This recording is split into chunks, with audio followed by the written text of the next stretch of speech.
Hello, welcome back to the reading of the poem of the Man God, written by Maria Valtorta, Volume 4. Chapter 509, Part 2, At Nob, Judas of Kerioth lies. I never knew that. She is mentioned by the prophets as a martyr. Only the Redeemer is mentioned, and do you think that there is only the torture of the flesh? And don't you know that that is nothing?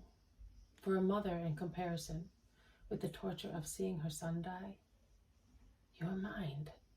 I'm not speaking of your heart, for I don't know what it throbs with. Does your mind, of which you are so proud, not tell you that a mother would suffer torture and death 10 times rather than hear her son moan? Man, you are a man, and you are learned. I am only a woman and a mother. But I tell you that you are more ignorant than I am, because you do not even know the heart of your mother. Oh, you are offending me. No, I am old and I am giving you advice. Let your heart be wise, and you will avoid tears and punishment. Do that if you can. The apostles, in particular Judas of Alphaeus, James of Zebedee, Bartholomew, and the Zealot, cast sidelong glances at one another stealthily, and lowered their heads to conceal the derisive smiles appearing on their lips, because of the frank words of Eliza to the apostle who thinks he is perfect. Jesus, still engrossed, does not hear anything. Eliza addresses Anastasica, saying, "Come, while they finish their meal, let us go, and prepare 2 more beds, because 3 are not enough." And she is on the point of going out. "Eliza, you are certainly not giving us your beds," exclaims Peter. "That is not right. John and I can sleep on boards. We're used to that." "No, Simon. There are hurdles and mats. They have been laid aside. We will now place them on trestles." And she goes out with the other women. The apostles, tired as they are almost dozing in the warmth of the kitchen. Jesus is pensive, his elbow resting on the table, his head on his hand. There is a knock at the door. Thomas, being nearest to it, gets up to open, and he exclaims, "You, Joseph? And with Nicodemus? Come in, come in." "Peace to you, Master, and to everybody in this house."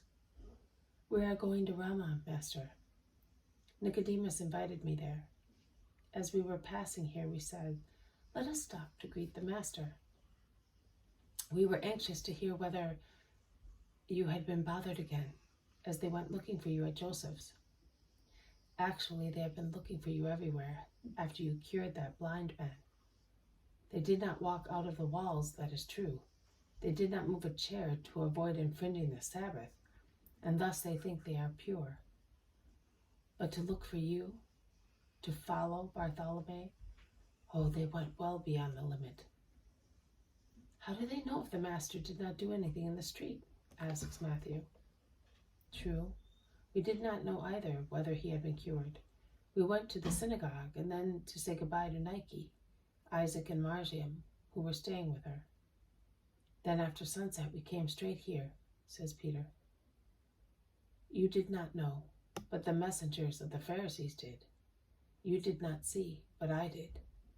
2 of them were present when the Master touched the eyes of the blind fellow. They had been waiting for hours." "Why?"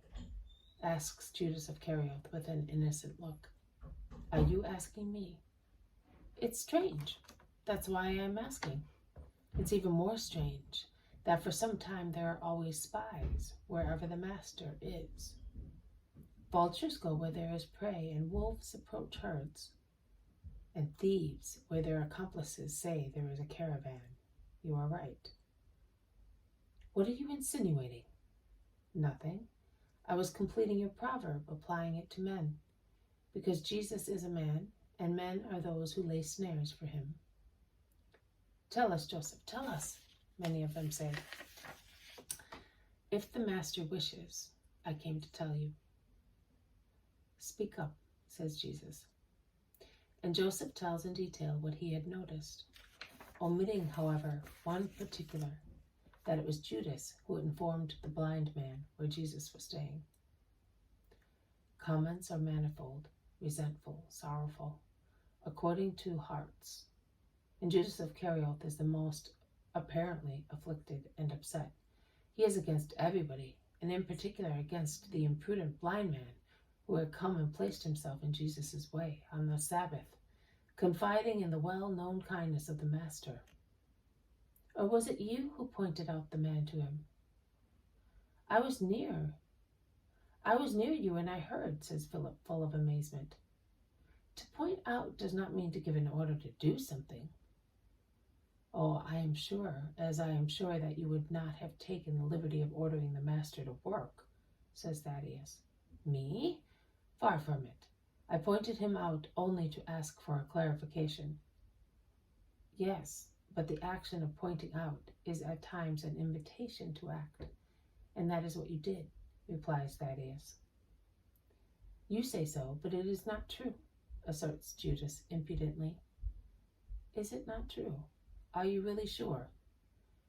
As sure as you are alive that you never spoke to the blind man about Jesus, that you did not influence him to apply to Jesus, and what is more, that you did not encourage him to do so at once before Jesus left town, asks Joseph of Arimathea. Of course I am sure. Whoever spoke to that man? I certainly did not. I am always with the Master, day and night, and when I am not with him, I am with my companions.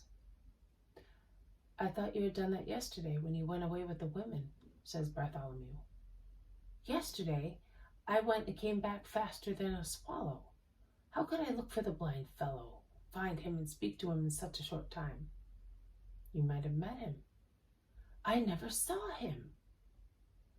Then that man is a liar, because he stated that you told him to come, and where and what to do, and you had assured him that Jesus would listen to you. And, says Joseph of Arimathea. Judas interrupts him violently. That's enough. He deserves to be blinded again for all the lies he tells. I could swear it on the sanctuary. I only know him by sight, and I have never spoken to him. Yes, it's really enough.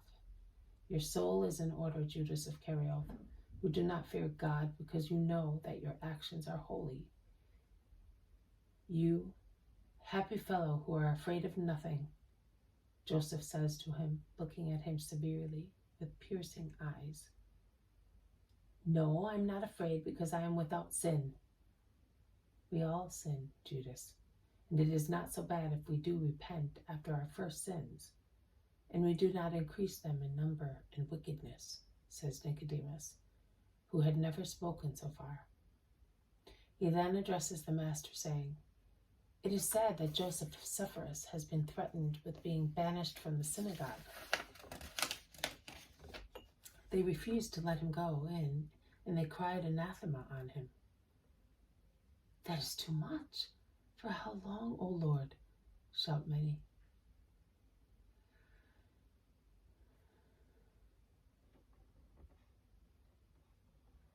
This has been a reading from the Poem of the Man God, written by Maria Valtorta, Volume 4. Chapter 509, Part 2. At Nob, Judas of Kerioth lies. Thank you for listening. I will see you tomorrow.